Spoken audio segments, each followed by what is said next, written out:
ചൗച്ചവ് വെച്ചിട്ട് ഭയങ്കര സിമ്പിളായിട്ടൊരു തോരൻ ഉണ്ടാക്കാം കേട്ടോ. അതിന് ഞാൻ ചൗച്ചവ് തൊലിയൊക്കെ കളഞ്ഞ് മുറിച്ചെടുത്തിട്ടുണ്ട്. ഇതിലും ചെറുതായിട്ട് ചോപ്പറുണ്ടെങ്കിൽ ചോപ്പറിൽ മുറിച്ചെടുക്കുക, ഇതിലും ചെറുതായിട്ട് മുറിച്ചെടുക്കാം കേട്ടോ. ഞാനത് കട്ടിംഗ് ബോർഡ് വെച്ചിട്ട് മുറിച്ചെടുത്തേക്കണതാണ് കേട്ടോ. ഭയങ്കര ഗുണങ്ങളുള്ളതാണ് കേട്ടോ. നമ്മുടെ കേരളത്തിൽ ഇതിനത്ര പ്രാധാന്യമില്ല, അങ്ങനെ എല്ലാവർക്കും അറിയില്ല. പിന്നെ എല്ലാവിടെയും കിട്ടുമൊന്നുമില്ല, കുറച്ച് മേടിക്കാൻ കിട്ടാൻ കുറച്ച് ബുദ്ധിമുട്ടാണ്. ഇത് ഹൈ റേഞ്ച് സ്ഥലങ്ങളിൽ, അതായത് ഇടുക്കി, അങ്ങനെ മൂന്നാർ, വയനാട്, അവിടെയൊക്കെയാണ് ഇതിൻ്റെ കൃഷി വരുന്നത്. ഇത് ഗർഭിണികൾക്കൊക്കെ ഭയങ്കര നല്ലതാണെന്ന് പറയും. ഇത് പടർന്ന് പിടിക്കുന്ന ഒരു ചെടിയാണ് കേട്ടോ. അതായത് നമ്മുടെ പടവലങ്ങ, പാവയ്ക്കൊക്കെ പോലെ പടർന്നാണ് ഇത് ഉണ്ടാവുക. ഇതിൽ അമിനോ അമ്ലം കൂടുതലുണ്ടെന്ന് പറയും. അപ്പോൾ ആൻറ്റി ഓക്സിഡൻറ്റ് കുറേ ഉള്ളതുകൊണ്ട് അത് തന്നെയാണ് ഞാൻ പറഞ്ഞത്, ഗർഭിണികൾക്കും കുട്ടികൾക്കൊക്കെ ഭയങ്കര നല്ലതാണ്. പിന്നെ അധികം വേവിക്കരുത്. ഇത് കേരളത്തിൽ ഇത് കൂടുതലും തോരൻ, മസാലക്കറി, കൂട്ടുകറിയിലൊക്കെ ഇടാൻ നല്ലതാണ്. ഇത് കാണുമ്പോൾ നമുക്കൊരു കുമ്പളങ്ങ, കപ്പയ്ക്കൊക്കെ ഇല്ലേ, കപ്പളങ്ങ, പപ്പായ, അതിൻ്റെയൊക്കെ ഒരു പോലെ തോരനൊക്കെ വെച്ച് ഏകദേശം ആ ഒരു ഇതാണ്. പക്ഷേ നല്ല ടേസ്റ്റാണ്, പിന്നെ അതിലും ടേസ്റ്റാണ്. ഇതുണ്ടാക്കാം. ആദ്യം പാൻ വെച്ച് ഞാൻ വെളിച്ചെണ്ണ ഒഴിച്ചിട്ടുണ്ട്, കടുകിടാം. തോരൻ സാധാരണ നമ്മൾ തോരൻ ഉണ്ടാക്കുന്ന പോലെ തന്നെ കേട്ടോ. നമ്മൾ ക്യാബേജും സാധാരണ തോരനൊക്കെ ഉണ്ടാക്കുന്ന പോലെ തന്നെയാണ്. ഇതിൽ വേറെ പ്രത്യേകിച്ചൊന്നുമില്ല. കടുക് ഇവിടെ കുറച്ച് കൂടുതൽ വേണം കേട്ടോ, അതുകൊണ്ടാണ് കടുക് കൂടുതൽ ഇട്ടത്. ആവശ്യമുള്ള കടുകിടാം. പിന്നെ നമ്മുടെ ഉഴുന്ന് പരിപ്പ് ഇടുന്നുണ്ട്, അത് കടിക്കാൻ രസമല്ല. അതില്ലെങ്കിൽ സാമ്പാർ പരിപ്പോ കയ്യിലുള്ള ഏതെങ്കിലും ഒരു പരിപ്പും ഇടാം. ആ ഉഴുന്ന് കളർ മാറിക്കഴിയുമ്പോൾ നമുക്ക് കുറച്ച് സവോള ചെറുതായി മുറിച്ചിടാം. ഭയങ്കര ചെറുതായി മുറിച്ചൊന്നുമല്ല. പിന്നെ നമ്മുടെ കരിവേപ്പില അതും ഇടാം. എന്നിട്ട് നമുക്കതൊന്ന് നല്ലപോലെ വഴറ്റി കൊടുക്കാം. സമയത്ത് ലേശം ഉപ്പിട്ട് കൊടുക്കണ്ടേ, വളരെ കുറവാണ്. നമ്മൾ ചൗച്ചവിലും ഇടണമല്ലോ.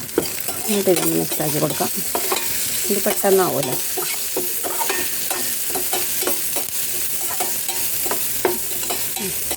ഇതിപ്പോൾ തന്നെ ഏകദേശമായി. നമുക്കിതിലേക്ക് അധികം ഇങ്ങനെ വഴറ്റണത് ഇവിടെ ഇഷ്ടമല്ല. അങ്ങനെ ഇഷ്ടമുള്ളൊരു കഥ ഇടാം. നമുക്ക് ചവച്ചവ് ഇട്ട് കൊടുക്കാം. നല്ലപോലെ കഴുകി എടുത്ത് വെച്ചേക്കണം കേട്ടോ. അതതിലേക്ക് ഇട്ട് കൊടുക്കാം. ഇത് നല്ലപോലെ മിക്സാക്കാം.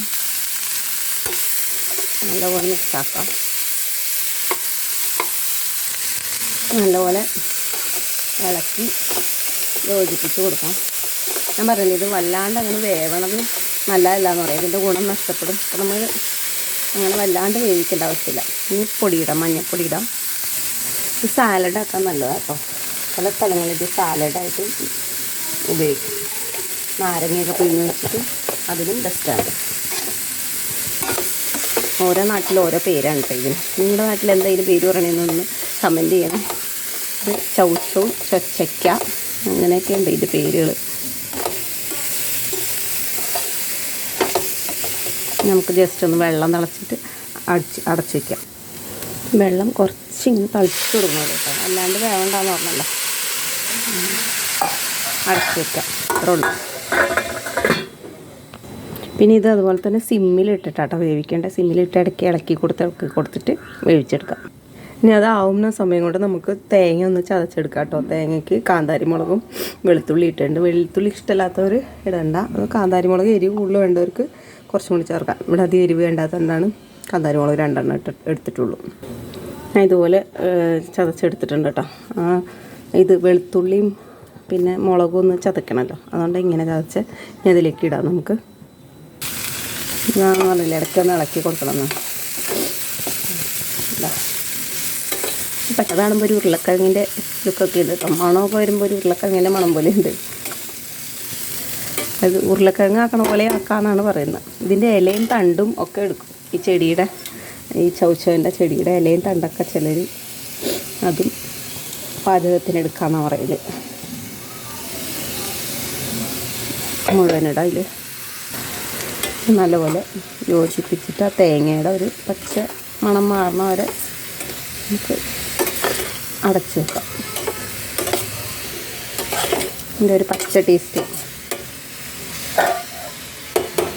മാറണ. അത് ഇടയ്ക്കൊന്ന് ഇളക്കി കൊടുക്കണ്ടേ. ഇപ്പം തന്നെ ആയിട്ടുണ്ടാവും കേട്ടോ. എന്താ തേങ്ങയുടെ പച്ചമണമൊക്കെ മാറിയിട്ടുണ്ട്. നമ്മൾ നേരത്തെ സവോളയ്ക്ക് മാത്രമേ ഉപ്പ് ചേർത്തുള്ളൂ. അപ്പോൾ ഇതിൽ കുറച്ച് ഉപ്പ് ചേർക്കാം. അതിൻ്റെ ഇടയ്ക്ക് ചേർക്കാൻ മറന്നു ഇതാണ് കേട്ടോ. ആവശ്യത്തിന് ഉപ്പ് ചേർക്കാം. എന്നിട്ട് ഇളക്കി വെക്കാം. ഇത്രേ ഉള്ളൂ. ഓഫ് ചെയ്യാം. റെഡി ആയിട്ടുണ്ട് നമ്മുടെ ചൗചൗ തോരൻ. ഹെൽത്തി ടേസ്റ്റിയുമായിട്ടുള്ള ചൗചൗ തോരൻ കണ്ട റെഡി ആയിട്ടുണ്ട്. അപ്പോൾ ഇത് ട്രൈ ചെയ്യാത്തവർ ഒന്ന് ട്രൈ ചെയ്ത് നോക്കുക. എല്ലാ കടകളിലും കിട്ടില്ല, കുറച്ച് പാടാണ് കിട്ടാൻ. കണ്ടു കഴിയുമ്പോൾ മേടിച്ചിട്ടൊന്ന് ട്രൈ ചെയ്യണേ. ഒരു മസ്റ്റ് ട്രൈ എന്ന് തന്നെ പറയാം. കാരണം അത്രയ്ക്ക് ഹെൽത്ത് ബെനിഫിറ്റ്സ് ഉള്ള ഒരു സംഭവമാണിത്. അപ്പോൾ ഇതുപോലെ ഒന്ന് ഉണ്ടാക്കി നോക്കുക.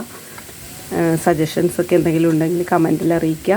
സബ്സ്ക്രൈബ് ചെയ്യാതെ കാണുന്നവരൊന്ന് സബ്സ്ക്രൈബ് ചെയ്ത് സപ്പോർട്ട് ചെയ്യണേ. ലൈക്ക് ചെയ്യുക, ഷെയർ ചെയ്യുക, സാധാരണ പറയുന്ന പോലെ തന്നെ. അപ്പോൾ ഇത്രയും നേരം എൻ്റെ വീഡിയോ കണ്ടതിന് താങ്ക്സ്. അപ്പോൾ വേറൊരു വീഡിയോ ആയിട്ട് വരാം. ചൗചൗ ഉപ്പിലിട്ട വീഡിയോയും കൂടി എൻ്റെ ചാനലിലുണ്ട്. അത് കാണാത്തവർ അതും കൂടി ഒന്ന് കാണണേ. Okay, by.